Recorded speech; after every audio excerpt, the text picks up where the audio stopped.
Welcome again. This is our trainer, and the third lesson is how to make your parrot not bite you without the honey, without the pure honey. As you can see, he's gonna bite me first.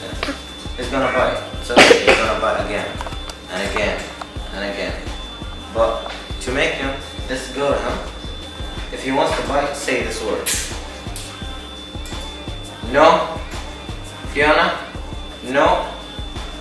See, she's gonna obey the rules because I gave her some food here. Afterwards, I have to give her a treat that she's behave well. As you see. No. No. Fiona. Fiona. Fiona. No. You have to do this at least for 1 or 2 days that you can do. No.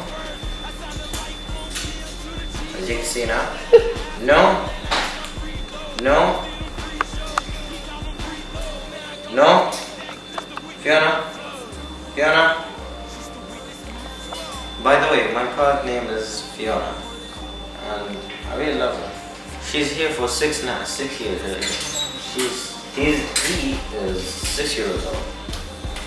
Bye, and next lesson I'm gonna teach you how to lift up a castle. That is a bit really hard to do that.